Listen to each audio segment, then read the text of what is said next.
It's just so important to keep in mind our own energy. I mean, I was just so shown that today. I just was like, I almost feel like I go just up and down on the scale, on the emotional scale all the time. And it's just so important to, find like well, number one, an equilibrium, but as Abraham Hicks teaches about the emotional guidance system, it's almost like each emotion is like this sort of like plateau on a cliff. And it's about realizing that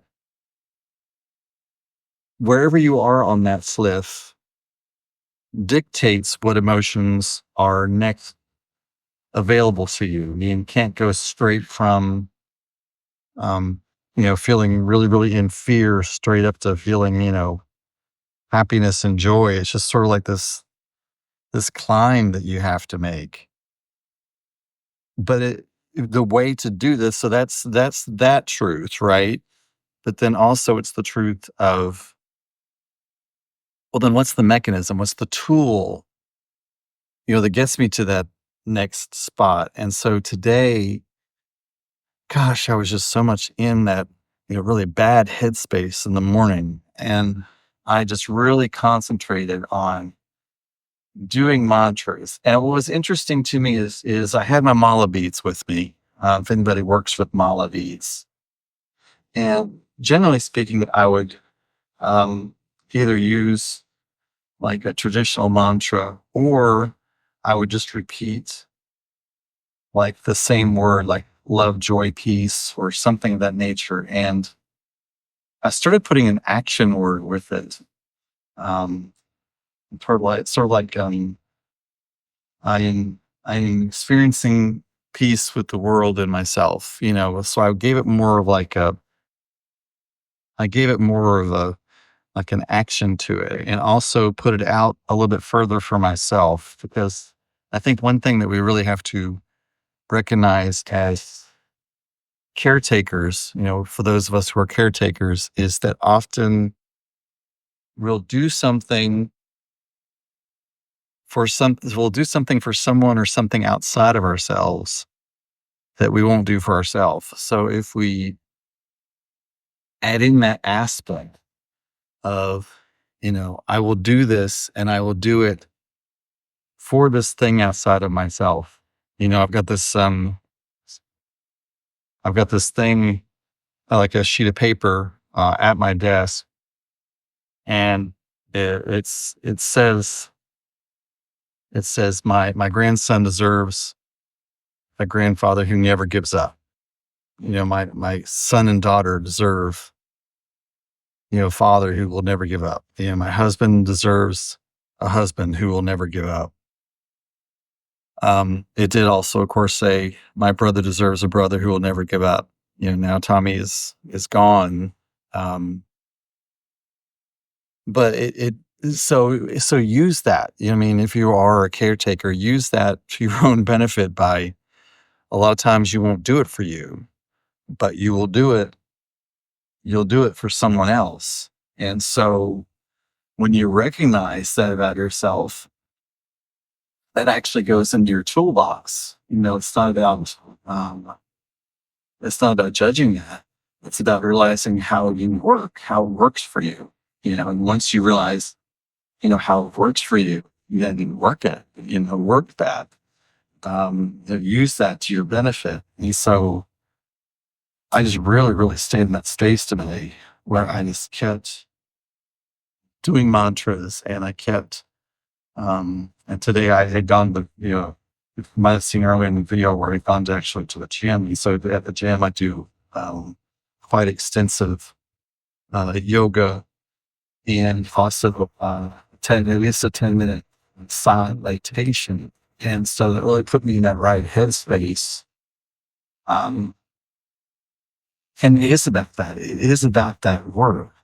It's about the work of taking care of your mind, body, and spirit, saying mantras, and taking care of your physical self, and eating right, and drinking lots of water, and eating well, And also watching, I've been really, really careful about what shows I watch and what information I get in. I was watching a lot of those FAFO videos, fool around and find out. That's not the word for it. And there was a certain macabre pleasure to it. But I would also find out that by the end of watching all those, I'd be really, really stressed out. And so it's really important to realize that and just maybe not even start down that road. So I've been really, really very careful about the TV that I watch and the programs I listen to and music I listen to, the people I surround myself with, and all of that. And I'm noticing that that's really, really having, an effect, a cumulative effect. Because even when I was watch those videos, I wouldn't start feeling bad at first, but after about the third or fourth, I'd start getting really addicted to it, and then I would start feeling really, really quite different, you know? And so I think we've been trained to be like that. You've been trained to look for um, the dangers and the fears and trained to, find things, find things that we find, threatening, or maybe even just even being kind of glad when something we don't like is finally taking a spin and turning a different way. But there's an effect to that as well. And I think especially for us conscious creators, for those of us who are share takers, for those of us who really understand how all that works, how energy works, it's really, really important right now for us to um, be cognizant of what we watch and what we're surrounding ourselves with and what we think and all of that. I'm looking at what's happening, what's coming up, and what's going on. It's almost like it's like a master's class. It's time for us to really, really show up strong. Really strong. Um, it's going to be I think, a real um, boot camp for us. Like how do we? Because we know what's coming. I mean, we've been down this road before. We've already experienced the same stuff. It's not like it's anything new. We know exactly because, um, you know, we've already been told that we've been told since the beginning of we've been told for a couple of years now what the whole criteria was, what the goal and mission was, what was going to be important, what was going to be done, what was going to be targeted. And some of us heard that and watched that and listened to that and believed. Somebody, Maya Angelou says, somebody tells you who they are, believe them. And I think a lot of us, we did that. We believed it. Like we were like, okay, you're telling me this. You're telling me this is who you are, and I'm going to believe you. I'm going to believe you're telling me the truth. And I think a lot of people kind of discount it.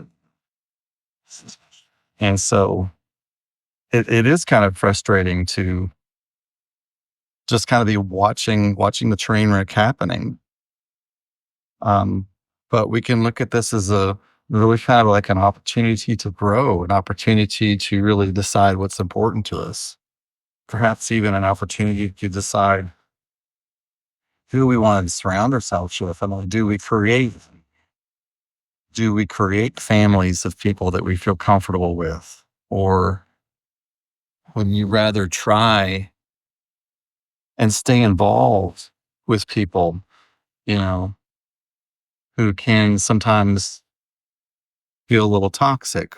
Or, might we want to stay involved so that when things do fall apart, we're at least there, not to say I told you so, but to at least be some kind of a support. And I don't know, see, as caretakers, I don't say codependent caretakers, that's how I was trained. That's our whole idea, right? Is to sort of sacrifice ourselves, which is not necessary, by the way. It's not something that we need to do. We don't have to sacrifice ourselves for others.